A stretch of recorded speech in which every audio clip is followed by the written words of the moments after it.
Hola, hoy vamos a estudiar sobre la Perashat Vayehi.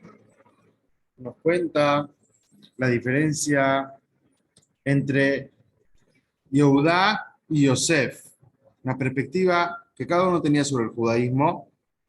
Lo vamos a ver desde el lado de la Perashat, lo que nos dice que Jacob, antes de morir, bendijo a sus hijos.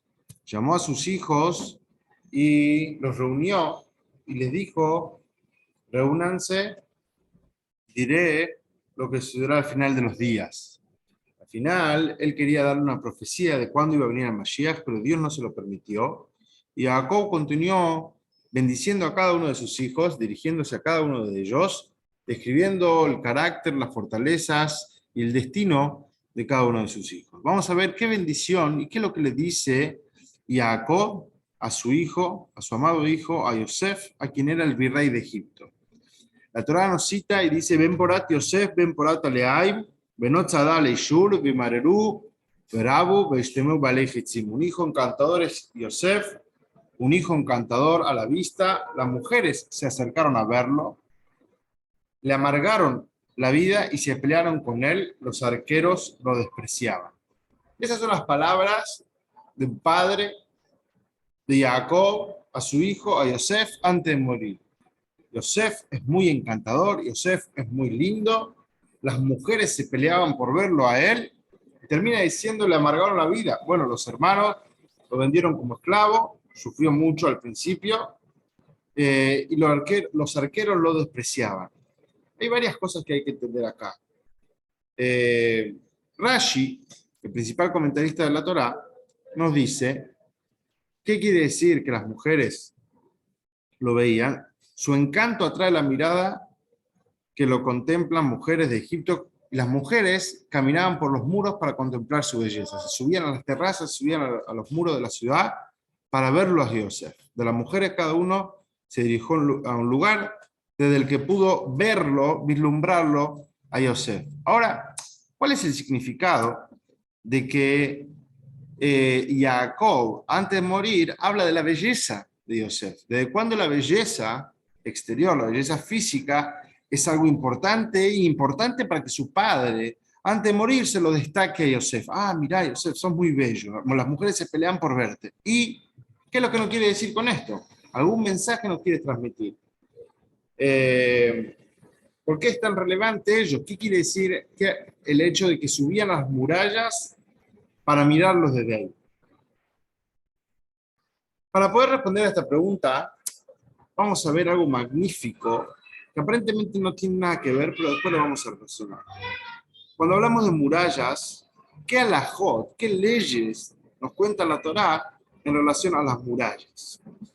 Entonces, hay una alajá que dice, una ley judía que dice, que cuando una persona traía un corbán, un sacrificio en el Beit HaMikdash, había distintos tipos de corbán. Había un corbán que era 100% consumido por el altar y era solo para Dios. Había otro tipo de corbán, un corbán shlamim, corbán de paz, que era un corbán que era compartido. Compartido, una parte para el altar, una parte las comían los kohanim, los sacerdotes, y otra parte a veces las consumía aquella persona que ofrendaba el corbán. Pero había una ley, una halajá, que decía que ese corbán podía ser consumido pura y exclusivamente dentro de la ciudad de Jerusalén. No podía salir de la ciudad de Jerusalén. En el momento en el que el corbán salía de afuera de las murallas de Jerusalén, quedaba inhabilitado. La santidad que tenía esa carne era única, era especial, había sido ofrendada para Dios, así que solamente la ciudad de Jerusalén, las murallas de Jerusalén contenían la santidad de ese corbán. Nosotros tenemos distintos momentos en la historia del pueblo judío donde se acercaban sacrificios. Uno fue el primer templo de Jerusalén, pero antes de llegar al primer templo de Jerusalén, del momento en que los judíos entraron a la tierra de Israel, llevaban consigo y transportaban consigo lo que era el Mishkan, el tabernáculo móvil, donde tenían un altar, donde tenían el santo santuario, tenían el arca con las tablas de la ley. Primero fue construido en Gilgal, pero después fue construido en Shiloh, y duró en Shiloh por 369 años hasta que fue destruido por los filisteos. Ese Mishkan que estaba en la ciudad de Shiloh estaba en las tierras de la tribu de Efraín, o sea, el hijo de Yosef, perteneciente a Yosef, y no había murallas ahí. En cambio, después, con el rey David, que preparó todos los materiales para la construcción del Beit HaMikdash, posteriormente su hijo, el rey Salomón, lo levantó el Beit HaMikdash, que duró 400, el primer templo de Jerusalén, que duró 440 años, y estaba en la tribu de Yehudá. Estaba en el límite entre la tribu de Judá y la tribu de Benjamín, compartido. Posteriormente, después de la muerte del rey Salomón, se dividió la nación de Israel, el Estado de Israel, en dos estados: el estado de Yehudá, Malhut Yehudá, que tenían los reyes descendientes del rey David, el rey Salomón, y el estado de Israel, que comprendía 10 tribus, que posteriormente esas 10 tribus son las famosas 10 tribus perdidas. Entonces, volviendo al tema de las ofrendas en el primer templo solo se podían comer dentro de las murallas de Jerusalén. Las ofrendas en Shiloh, como no tenía murallas ese Mishkan, si bien tenía paredes, el Mishkan, las paredes eran de material, pero la ciudad de Shiloh no era una ciudad amurallada, era una ciudad abierta.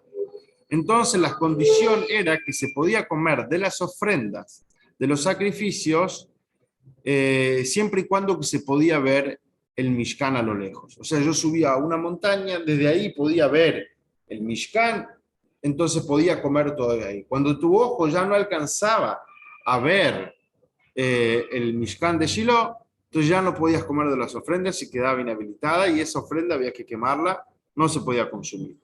Esta es la diferencia entre Shiloh, el Mishkan de Shiloh, y el templo de Jerusalén. En uno se comía dentro de las murallas, en otro se podía comer fuera, más lejos, mayor distancia, pero siempre y cuando que el ojo alcance a ver. ¿Qué tiene que ver esto con lo que hablábamos antes? El ojo está relacionado con Yosef. El hecho de que dice que las mujeres, un encantador, Yosef, un hijo encantador a la vista de las mujeres, y se acercaron a verlo, dice, cuando veían a Yosef, veían el Mishkan de Shiloh. El Mishkan de Shiloh estaba en las tierras de Yosef. Entonces, no nos está hablando acá únicamente de la belleza, nos está hablando de la virtud de Yosef, a él como persona. En el caso de Yosef, dice Yosef es un hijo fructífero, y un hijo fructífero debido a la vista, que el ojo que no quiere alimentarse y disfrutar de lo que no le pertenece, merezca comer de los sacrificios hasta donde puede ver. ¿Qué quiere decir esto? Yosef tuvo una situación muy controversial en la que la esposa de su patrón, Potifar, cuando él fue vendido como esclavo a Egipto, lo compró un egipcio que era Potifar y él empezó a manejar todo en su casa. La esposa quedó enamorada y encantada de su belleza y quería tener relaciones con él. Y lo instaba a que pecara con ella. Y él se abstuvo de verla, se abstuvo de cometer pecado con ella, se abstuvo de tener una relación íntima con ella, y por eso el mérito, dice acá el Talmud, el mérito de que él controló sus ojos, cuidó sus ojos, tuvo la bendición de que su templo, por decir metafóricamente, el templo que estaba asentado en las tierras de Yosef, tuvieron la particularidad que podía expandirse de más lejos, de que donde el ojo podía ver, podían comer los sacrificios. La palabra hebrea para porat, que es encantador, también viene de pri, de fructífera, de prurubú, fructifíquense y multiplíquense. La palabra hebrea para el ojo, aleain, también se puede traducir como debido al ojo. Así podemos entender que la palabra de Jacob, un hijo fructífero es Yosef, un hijo fructífero a causa del ojo, no solo encantador, sino que a raíz del ojo, de que él cuidó su ojo, hizo que tenga mayor distancia, la distancia que podían comer los sacrificios que eran ofrendados en el Mishkan de Shiloh. Hasta acá una explicación magnífica de qué tiene que ver la bendición de su padre, de Yosef, sobre que él era encantador a causa del ojo y que las mujeres lo veían a lo lejos. Que lo traducimos y lo ponemos en un contexto histórico de muchos años más adelante, en el que estaba erguido el templo en la ciudad de Shiloh y los sacrificios eran consumidos incluso de una distancia mayor. Ahora, todavía queda bastante por entender y por profundizar. ¿Cuál es la conexión entre Yosef, que él no mira a la esposa de Potifar, que no comete pecado con ella, el tabernáculo de Shiloh, tiene el privilegio de darles santidad a distancias lejanas para que puedan comer sus ofrendas sagradas donde quiera que sus ojos contemplan el tabernáculo? O sea, ¿cuál es la relación que hay entre una cosa y otra? El hecho que él cuidaba sus ojos y el hecho de que en el Beit HaMikdash, en Shiloh, lo podían comer a una distancia mayor.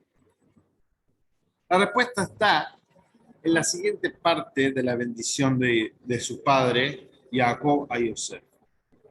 Jacob le dice a su hijo Yosef antes de morir, le amargaron la vida y se pelearon con él, los arqueros lo despreciaban. Habla de la venta de Yosef, que los hermanos lo amargaron a él y lo vendieron como esclavo. Esto indica que la recompensa de Yosef en Shiloh, que vino a vivir a sus ojos, de alguna manera está relacionada también con el conflicto que tuvo él con sus hermanos. Que sus hermanos lo vendieron como esclavo, que él llegó a ser rey de Egipto. Vamos a ver una explicación más profunda y distinta de lo que fue el conflicto entre los hermanos de Yosef y Yosef. Por lo general, cuando hablamos de la venta de Yosef con sus hermanos, hablamos de que los hermanos tenían envidia de él y por eso es que lo vendieron. Pero hoy vamos a ver una perspectiva diferente sobre el conflicto existente entre ellos. Los hermanos de Yosef lo venden a Yosef Hola. ¿Ah? Sí, no, no. Los hermanos de Yosef lo venden a Yosef. Cuando él venía caminando, y va a ver qué era de la vida de ellos, estaban pastoreando las ovejas. Uno de ellos, Shimón y Leví, propone matarlos. Reubén, el hermano mayor, dice: ¿qué ganancia vamos a tener de matarlo a Yosef? Tirémoslo al pozo. Tenía intención de sacarlo posteriormente del pozo. Y Eudá, el cuarto de los hermanos, uno de los hermanos muy respetados, posteriormente elegido por Jacob como el rey del pueblo de Israel, dice: ¿qué vamos a ganar matándolo? Vendámoslos como esclavos. Esa fue la historia.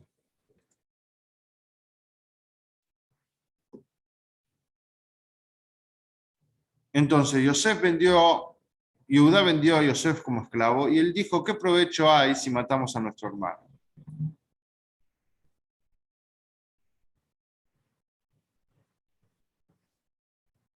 Yosef entendía que el judaísmo tenía que ser un judaísmo abierto, que el objetivo del judío era hacer una luz para las naciones.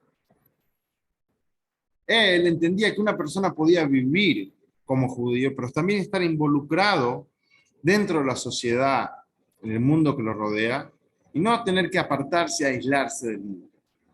En el caso de Yehudá, él suponía que la única forma de poder llevar un judaísmo auténtico, un judaísmo tranquilo, poder transmitir los valores judíos a sus hijos, es aislarse. Por eso, su oficio, el oficio de Yehudá y el oficio de sus 10 hermanos, era el oficio de pastor de ovejas. El pastor está andando en el campo, caminando, tranquilo, no tiene que imbuirse en una sociedad, en una ciudad grande, y ahí él puede mantener su judaísmo de una forma tranquila. Y esta discusión entre sobre si el judaísmo tiene que aislarse para prosperar, mantenerse dentro del gueto, no imbuirse en la sociedad, o todo lo contrario, es una discusión que hasta hoy en día la mantenemos entre distintas ramas, en distintos enfoques dentro del judaísmo. Y esa discusión que viene desde entonces, desde los hermanos de Yosef y Yehudá. Uno entendía que había que salir al mundo, conocer el mundo y él ser un faro de las ideas de la Torá y de las ideas del judaísmo para todas las naciones, pero no aislarse. Y Yehudá entendía que eso era algo que había que mantenerlo para adentro y no imbuirse y mezclarse dentro de la sociedad. Hasta ahí estaban bien, pero el problema fue cuando Yosef tuvo los sueños, en lo que él decía y soñaba que iba a ser rey sobre los demás hermanos. Entonces Yehudá pensó y dijo, si él solamente su pensamiento personal, bueno, está bien, piensa personal, pero cuando él quiere ser rey sobre nosotros, él quiere imponer su ideología, ya es algo peligroso.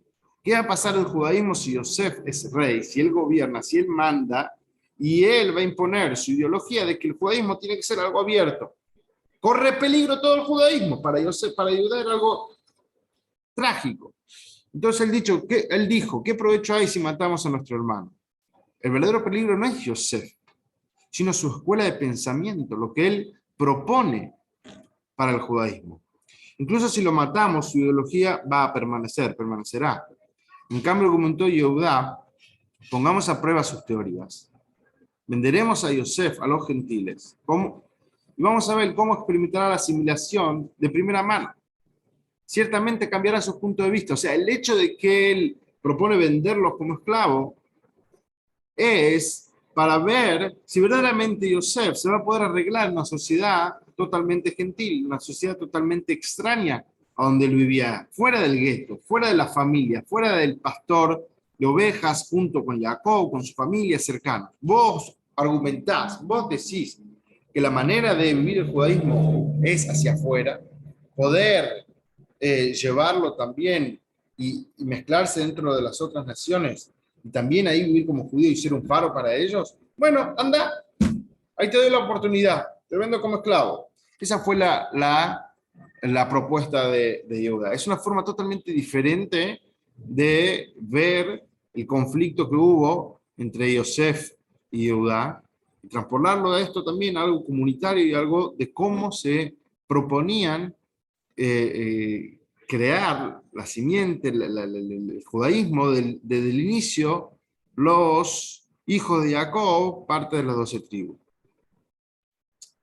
Algo interesante pasa en el medio, que es muy gracioso, muy irónico, porque Judá, y que proponía aislarse, de mantenerse adentro, mantenerse cerrado, no tener contacto con el mundo, y esa era la única estrategia de poder llevar una vida judía 100%, termina cometiendo un pecado, en cierta manera, con su nuera Tamar.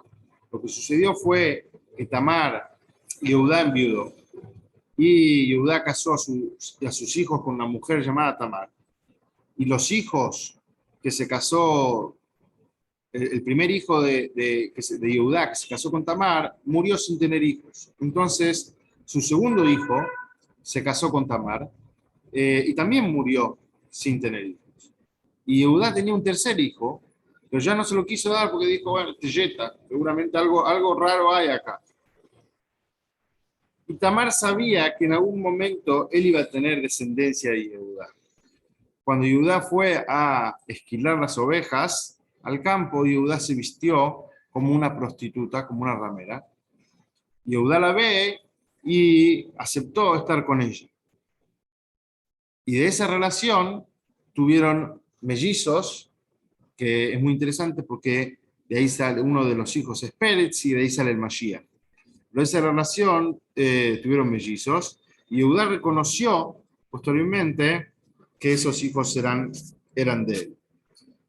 Por supuesto que en esto hay una profundidad también muy particular, pero lo que estamos acá tomando es el hecho de que cuando él tuvo una prueba, por decir, no pudo pasar esa prueba a grandes rasgos. En cambio, Yosef, todo lo contrario. Yosef, el que él decía que hay que abrirse, que hay que salir al mundo, que hay que tener contacto con el mundo, tuvo una situación parecida, que la esposa de su patrón, Potifar, dentro del palacio, le insistía y lo instaba a él a que se acostara con ella. Y él tomó fuerzas, se concentró en la imagen de su padre y salió de esa situación y no pecó, se abstuvo de pecar. O sea que es irónico porque aparentemente ayudarle tendría que haber ido mejor porque él proponía aislarse y Yosef proponía abrirse. Pero fue Yosef el que, Yosef Atzadik, como lo llama la Torah, que era un tzadik totalmente justo y que no pecó con esa mujer, se lo logró, pudo abstenerse de pecar. Y eso le costó caro, porque a raíz de eso lo pusieron en la cárcel, lo acusaron, irónicamente, lo acusaron de violación cuando él no cometió ninguna violación, y estuvo en la cárcel por 12 años. Ahora vamos a hacer una correlación entre lo que es la vida de Yehudá, el pensamiento de Yehudá, el pensamiento de Yosef, y los Batei Mikdash, los templos que estaban situados en los terrenos de cada una de estas tribus. El primer templo en la tribu de Judá y el primer templo en la tribu de Yosef. Cuando hablamos anteriormente de que Yosef, Ben Porat Yosef, Ben Porat Aleain, la belleza de Yosef, el encanto de Yosef, que es, también era no solo encanto, sino fructífero, que los korbanot, los sacrificios en el templo de Shiloh podían ser consumidos incluso más lejos, acá encontramos una profundidad mayor a la explicación y a la relación entre uno y otro. Las ofrendas del Mishkan de Shiloh se podían comer de cualquier lugar donde se pueda ver el tabernáculo de Shiloh. Eso es lo que habíamos dicho. ¿Qué relación tiene con lo que explicamos recién del pensamiento y de la visión del judaísmo de Yosef? Para Yosef, la misión principal del judío es afuera, romper los muros. No hay muros, sin muros. Difundir la santidad de lo divino y transformar todo el paisaje de nuestro planeta en algo sagrado. Que las naciones del mundo vean a un judío cómo se comporta y aprendan de él. Que uno pueda transmitir los valores de la Torah también hacia afuera, mezclarse en la sociedad para él ser un faro en la sociedad en la que está. En cambio, la visión y el pensamiento de Judá, dijimos, era meterse adentro del muro, aislarse, cerrarse, no imbuirse en la sociedad. La sociedad, que le vaya bien. Yo, para mantener mi judaísmo, me tengo que encerrar en mí. Hoy en día hay comunidades que tienen esa filosofía y hay comunidades que tienen esta filosofía. Hasta hoy en día la diferencia es esta que plantea cada uno, se dan. Vamos a ver al final cuál de las dos es mejor, si es que hay una. En el primer templo, las ofrendas del templo solo se podían comer dentro de los muros de Jerusalén. Para Judá, esto indica, para Judá, que nuestra función principal es crear un oasis de santidad, trascendencia dentro del muro judío. La santidad debe quedar protegida, aislada, para que no se corrompa ni se distorsione. Por eso es que en el caso del primer templo, la carne de los sacrificios sagrados debía ser consumida sola, pura y exclusivamente adentro de los muros de Jerusalén, no afuera. La santidad debe quedar adentro del gueto, adentro del muro. ¿Hasta ahí vamos bien? Muy bien. Ahora, ¿quién de los dos tiene razón? ¿Qué piensan ustedes? ¿Quién de los dos es la visión correcta del judaísmo? ¿Un judaísmo abierto hacia afuera? ¿Un judaísmo cerrado hacia adentro? ¿Un judaísmo con muros? ¿Un judaísmo sin muros? ¿Una vida judía dentro de guetos? ¿Una vida judía desparramada por todo el mundo? No hay un ganador único en esta discusión. Dice la Torá, estas y estas son palabras de Dios viviente. Dice el Talmud, los argumentos de la Torá Yehudá estaba en lo cierto cuando se trata de él y sus hermanos, y Yosef estaba en lo cierto cuando se trata de su propia vida. Cada uno tenía una característica particular, y para Yehudá le servía eso. A Yosef tenía la capacidad personal de hacer otra cosa. Cuenta algo muy interesante que lo podemos relacionar con este concepto. Cuenta que al principio, cuando Yosef era joven, tenía 17 años, por allá anteriores, dice que el padre, Jacob, le regaló una túnica. A cada uno de sus hijos le regaló una túnica. Dice, y a Yosef le dio ketonet pasim, una túnica de muchos colores. Acá encontramos la explicación de la diferencia entre la túnica que cada uno recibió. Yosef tenía una túnica de muchos colores. Yosef tenía la capacidad de vivir en matices, de vivir en una sociedad, de ser virrey, de dedicarse a la política, de trabajar, de ser próspero y a su vez estudiar Torah y ser un tzadik también. No todos estaban preparados para eso. Yehudá se sentía que no estaba preparado para llevar una vida de ese estilo. Él tenía una túnica de un solo color. Él prefería ser pastor, tranquilo, sin grandes problemas. Entonces, también hoy en día puede pasar que uno se sienta que es mejor llevar su judaísmo para adentro. Y uno tal vez se sienta que esté capacitado y tenga las fuerzas para estar también en un judaísmo más abierto. Las dos son verdad, no hay una única verdad. Pero lo interesante es, eso a nivel comunitario, pero a nivel personal, lo interesante es que nosotros también tenemos la capacidad de converger lo que es la ideología de Yehudá y la ideología de Yosef. No es a todo o nada, tiene que ser uno u otro. Una de las primeras cosas que hacemos a la mañana es recitar el Modéani, agradecemos a Dios por el hecho de que nos dio la Neshama, la palabra Modé. Ani viene también del mismo origen, el verbo de la palabra Yehudá, de agradecer a Dios. Lo primero que hacemos a la mañana es nos ponemos los tefilim, rezamos, estudiamos un rato, nos recluimos adentro del templo, adentro de los muros, y recién ahí podemos salir a la calle, podemos salir afuera y mezclarnos dentro del mundo. Pero cuando un judío también está en el mundo, hasta ahí era una forma de Yehudá, por decir de alguna manera. Tenemos también otros aspectos de Yehudá dentro del ciclo semanal. Tenemos el Shabbat, hay un día en la semana que uno trabaja y está, pero hay un día en la semana en que corta por completo, se dedica 100% a su familia, 100% a lo sagrado, concurre al templo, está dentro de las paredes del templo, y eso le da energía y eso le da fuerza para después cuando salga. Entonces, la filosofía de Yehudá de estar adentro y la filosofía de Yosef de estar afuera, las dos tienen que estar, no es una u otra.